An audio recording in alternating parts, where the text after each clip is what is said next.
My name is Camilla Bennett. I am 45 years old. I live with my husband. His name is Daniel.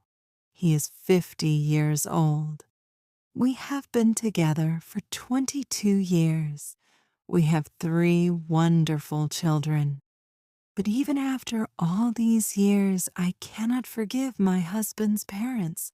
More than 2 decades have passed, yet I still feel the same hurt and anger inside me.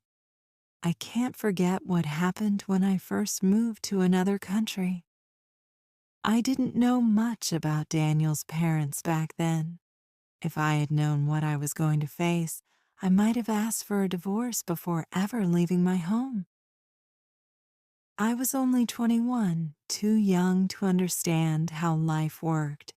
I didn't know how to speak up for myself, so I accepted everything in silence. Daniel never defended me. He was afraid of his father and always obeyed him. That left me completely alone.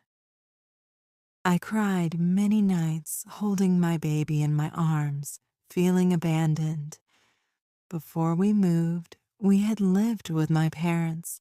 At first, it seemed fine, but when the day came to leave, my heart broke. Saying goodbye to my family, especially to my dear mother, felt like tearing my soul apart. I had never been away from her before. In the new country, everything felt impossible. I became sick from sadness. My heart ached every day. I missed my home, my family, and my mother so deeply that I thought I couldn't survive. Daniel's parents didn't help me at all. They didn't care about my pain. No one supported me. I had to stay strong for my son and for my mother, who was also suffering from the distance. For months, I went to doctors because I felt weak and exhausted. The doctor told me, "You need rest. You are too stressed." But how could I rest? My husband didn't care about me. His family disliked me. I was all alone. Slowly, I began to work, even though it was hard. I didn't know the language and everything was confusing, but I studied, practiced, and eventually I got better. I learned new skills, found a good job, and started earning money. That gave me some strength and pride. My dream was to buy a house, and I worked hard to make it real. Daniel, on the other hand, never learned the language. Even now, he struggles. For many years, he had no job, and I had to provide for the whole family. I stood by him, supported him, and carried the weight for both of us. But my mother-in-law never appreciated me. She said things that cut me deeply. She would compare me to other daughters-in-law. She would say, "They don't need their mothers. Why do you?" Now I wonder, what did she expect from me? Love? Kindness? I can't give her that anymore. I treat her with respect. I greet her on holidays, but I can't give more. My mother passed away 10 years ago, and I regret every day that I didn't visit her more often.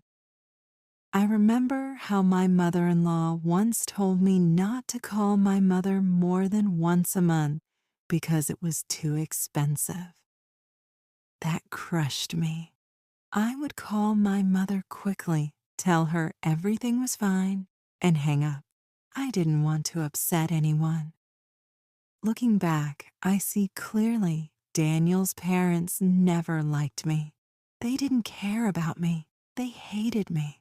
And my father-in-law, I will never forget what he did. One night, he kicked me out of the house with my baby. I was terrified. Daniel was drunk and angry, and I needed to stay to protect my son.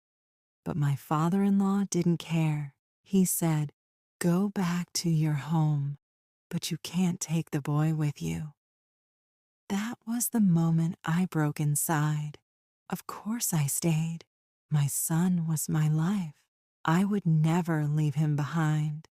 Even though this happened many years ago, the pain is still fresh. I still cry when I think of it. Why was I so weak? Why couldn't I stand up for myself? And why do I still speak to them as if nothing happened? It hurts me to pretend, to wear a smile when inside I am broken. I'm sorry if my story feels confused, but the truth is, it's hard to write about something that still hurts so deeply. I don't know how to keep talking to them, but I know I will never forget. I only hope that one day I will find peace and healing. If you liked this story, please like, comment, share, and subscribe.